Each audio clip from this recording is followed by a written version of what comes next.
Et j'en discute à l'instant avec mon invité, Dr Jérôme Lys. Vous êtes directeur de la prévention des infections à l'hôpital Sunnybrook à Toronto. D'abord, merci de prendre le temps de nous parler. Le gouvernement a dévoilé aujourd'hui, on vient de l'entendre, ses projections, environ 1000 nouveaux cas détectés chaque jour dans 2 semaines à la mi-octobre. Est-ce que ce sont des chiffres inquiétants selon vous? C'est certainement des prévisions inquiétantes, il n'y a pas de doute, et je pense que ça devrait servir vraiment d'avertissement pour tous les Ontariens. Si la tendance actuelle se maintient, on va voir un grand nombre de cas. On parle de 2 fois le nombre de cas tous les 10 jours, donc d'ici la mi-octobre 1000, mais après ça, on pourrait continuer. Et avec et ce qui est très inquiétant, c'est que les nouveaux cas maintenant se sont répandus dans différents groupes d'âge. Alors, on s'attend à avoir un plus grand nombre d'hospitalisations d'ici mi-octobre, fin octobre. Alors, il faut absolument qu'on puisse prendre des mesures maintenant pour essayer de prévenir cette catastrophe. Vous parlez de différentes tranches d'âge. Justement, les nouvelles infections en ce moment touchent surtout les adultes 20-39 ans. Ce ne sont pas typiquement ceux qui vont développer des symptômes graves et nécessiter une hospitalisation, quoique, évidemment, il y a des exceptions. Alors, il y a une inquiétude réelle là, par rapport au volume de patients qui pourraient déferler dans les hôpitaux? Oui, tout à fait. Vous avez bien dit que les gens plus jeunes sont à moins grand risque, mais toutefois, on voit des cas très sérieux, très sévères. On voit des mortalités parmi même les jeunes.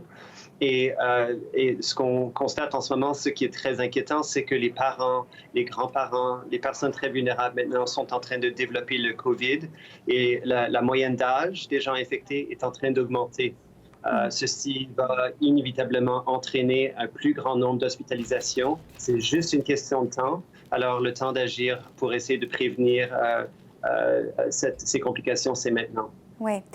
Bon, la deuxième vague sera plus importante que la première vague, croit le gouvernement. On a toutefois l'expérience de la première vague. Il y a quand même des protocoles mis en place. Bon, l'expérience de cette première vague peut permettre une meilleure préparation dans les hôpitaux en ce moment? Oui, donc au niveau des hôpitaux, on est prêt. On a vécu la première vague. On connaît les précautions à prendre pour pouvoir gérer les patients de façon sécuritaire. Mais ce qui est inquiétant vis-à-vis de cette deuxième vague, c'est qu'on n'a pas la capacité dans l'hôpital qu'on avait au printemps. Au printemps, on avait arrêté des chirurgies, on avait repris des rendez-vous. Mais on ne pourra plus faire la même chose pendant la deuxième vague, malheureusement. La capacité est pas mal plus basse.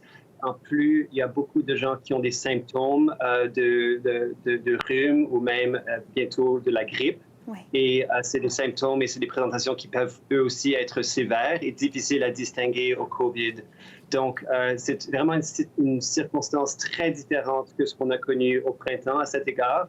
Et donc, c'est d'autant plus important d'être très proactif dans les mesures de confinement pour prévenir encore une fois, ces complications. Oui, vous parlez être actif dans les mesures de confinement. Le gouvernement a annoncé cette semaine un petit resserrement, notamment dans les visites dans les foyers pour aînés. Mais il n'y a pas de reconfinement à proprement dit, comme on l'a connu au printemps. Et certains le demandent, d'autres trouvent que ce n'est pas nécessaire. Vous vous situez où? Vous avez raison que les premières mesures sont les premières mesures. Je pense que ça sera très important de voir d'ici la prochaine semaine ou 2 où on en est. C'est sûr que le gouvernement doit être prêt à mettre en place des mesures supplémentaires et peut-être même un confinement comme ce qu'on a connu. Ça ne vient pas sans risque et sans conséquences même économiques. Il va falloir suivre ça de près, mais je pense qu'on est tous concernés par le COVID parce que ça peut nous affecter directement ou indirectement. Et on a tous une responsabilité en ce moment de suivre les recommandations des santé publiques et les mesures sanitaires. Ouais, ça veut dire que les groupes sociaux doivent être, les bulles sociales doivent être limitées à 10 personnes, ça inclut les membres de la famille. C'est quand même une recommandation qui est en place depuis plusieurs mois. Absolument. Et ça, c'est ce qui est le plus important.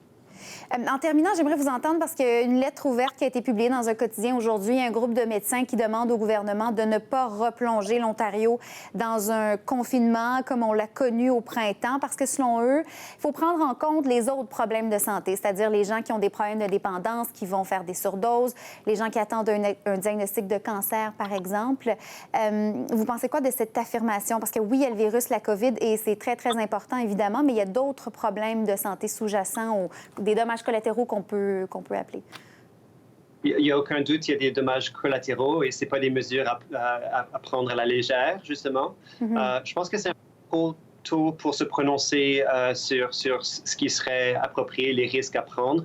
J'aimerais bien voir dans les prochains jours, et surtout dans la prochaine semaine ou deux, où on en est au niveau de la situation. Mais si on commence à voir malheureusement une augmentation telle que prévue par les données, oui. On commence à saturer le système de santé. Parfois, malheureusement, on n'a pas le choix d'utiliser des mesures plus importantes qui peuvent avoir des effets et des conséquences collatérales. Oui, absolument. Ceci dit, c'est encore plus important donc d'apprécier qu'en ce moment, cette semaine, quand on rentre au mois d'octobre, en début octobre, c'est absolument critique de profiter de cette occasion et de cette semaine, de ce créneau de temps pour mettre en place les mesures recommandées.